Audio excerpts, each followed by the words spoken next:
Assalamualaikum warahmatullahi wabarakatuh. Saya Sukra, mahasiswa PPG Prajabatan Gelombang 2 Universitas Al-Syariah Mandar tahun 2023. Pada video ini, saya akan membahas mengenai kesimpulan dan refleksi setelah saya mempelajari topik 1 filosofi pendidikan Indonesia mengenai perjalanan pendidikan nasional untuk tugas komisi antar negara. Demokrasi yang kita adakan, misalnya kita menghilangkan titulatur. Semua orang yang masuk ke dalam taman siswa hilang titelnya. Mas Raden Mas, Raden Ajeng, dia masuk ke dalam taman siswa dengan titel Ki kalau laki-laki, Ni kalau perempuan yang sudah bersuami, dan Ni kalau perempuan yang belum bersuami. Dengan begitu lalu kita sama. Di dalam taman siswa tidak ada perbedaan.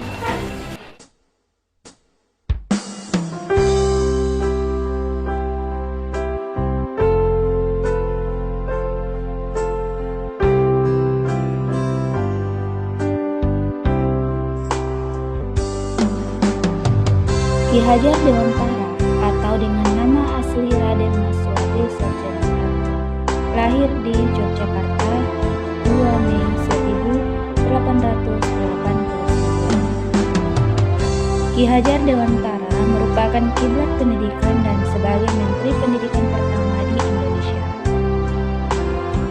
Menurut Ki Hajar Dewantara, pendidikan membentuk manusia yang utuh dan berbudaya, yaitu manusia yang memiliki akal, hati, dan rasa kemanusiaan yang tinggi. Bapak pendidikan Indonesia ini terkenal dengan semboyan yang khas, yakni Ingarsa Sing Kelada, yang artinya apabila guru berada di depan, guru mampu memberikan contoh yang baik kepada peserta. Yang kedua, Ing Madya Mangunkarsa, yang artinya apabila guru berada di tengah, guru mampu memberikan motivasi kepada peserta didik. Dan yang terakhir, Tuturi Handayani, yang artinya apabila guru berada di belakang, guru mampu memberikan dorongan kepada peserta didik. Dan prinsip Tuturi Handayani ini menjadi semboyan dan implementasi sistem pendidikan nasional yang digunakan sampai saat ini dan merupakan gagasan beliau. Pendidikan di Indonesia telah ada sejak sebelum kemerdekaan. Namun, pada saat itu, tidak semua orang dapat mengenyam pendidikan. Pada tahun 1854, didirikan sekolah untuk golongan penduduk menurut kelas sosial atau keturunan serta golongan kebangsaan. Pada tahun yang sama pula, Budi Utomo mendirikan sekolah Bumiputra yang hanya ada kelas membaca, menulis, dan berhitung, dan untuk mendidik calon pegawai serta mendukung usaha dagang oleh pemerintah Hindia Belanda. Oleh karena itu, bangsa Indonesia menginginkan perubahan pada pendidikan, maka para tokoh pejuang pendidikan tidak tinggal diam. Bapak Ki Hajar Dewantara, tokoh yang sangat berperan dalam sejarah pendidikan Indonesia. Bapak Ki Hajar Dewantara melakukan gerakan terobosan transformasi untuk perkembangan pendidikan di Indonesia. Akhirnya, pada tanggal 3 Juli 1922, Ki Hajar Dewantara mendirikan organisasi Taman Siswa.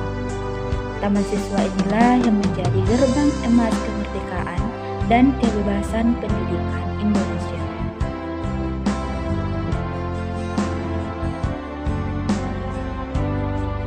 Adapun pendidikan di Indonesia setelah kemerdekaan, yakni pada tahun 1947, berdirilah sekolah yang hanya berfokus pada pendidikan kesenian dan jasmani yang bisa menumbuhkan sikap bela negara, yang bertujuan untuk memberikan penanaman sikap dan semangat patriotisme semangat juang kemerdekaan. Selanjutnya adalah pendidikan tahun 1952. Pada kurikulum ini memiliki tujuan mewujudkan rasa nasionalisme generasi muda dan mengembalikan situasi dan kondisi masyarakat yang dibodohkan dengan pengajaran Hindia Belanda. Kurikulum ini sudah sesuai dengan pendidikan Ki Hajar Dewantara tentang pendidikan kultural dan nasional. Hanya saja belum berfokus pada kemerdekaan peserta didik karena hanya berfokus mempertahankan kemerdekaan Republik Indonesia. Selanjutnya adalah KTSP 2006 atau Kurikulum Tingkat Satuan Pendidikan 2006. Adalah sebuah kurikulum operasional pendidikan yang disusun dan dilaksanakan di masing-masing satuan pendidikan di Indonesia.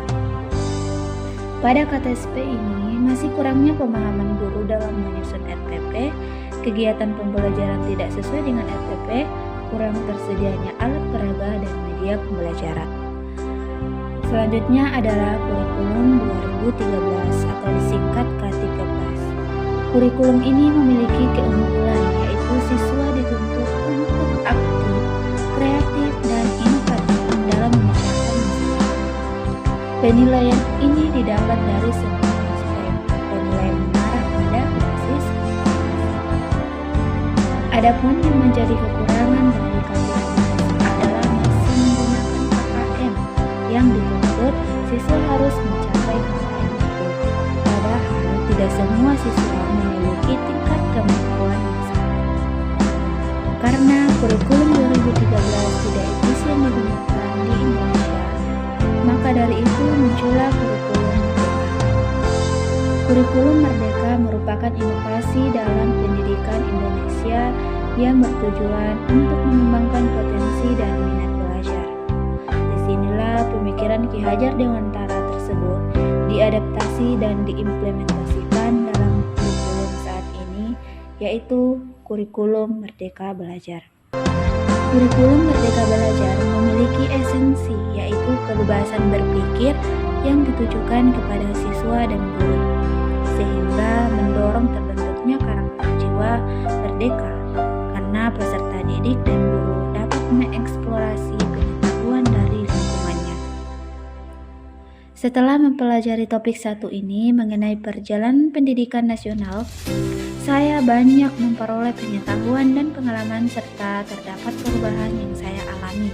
Di antaranya, saya menjadi paham mengenai sejarah dan perjalanan pendidikan Indonesia dari sebelum merdeka hingga setelah merdeka, serta pemikiran-pemikiran Ki Hajar Dewantara yang diadaptasi dan diimplementasikan pendidikan di Indonesia saat ini.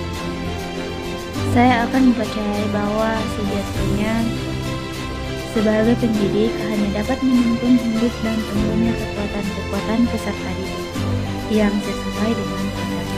Ketika saya menjadi guru, saya akan menuntun peserta didik untuk mengembangkan potensi-potensi yang dimiliki dan mengerahkan segala daya dan upaya untuk memajukan perkembangan tubuh pekerja pikiran dan jasmani peserta didik agar dapat memperbaiki perilaku. Saya akan menggunakan model-model pembelajaran yang dapat menciptakan pembelajaran yang kondusif dan mengembangkan peserta didik. Itulah pembahasan mengenai kesimpulan dan refleksi setelah saya mempelajari topik 1, Filosofi Pendidikan Indonesia mengenai perjalanan pendidikan nasional untuk tugas koneksi antar negara. Semoga bermanfaat.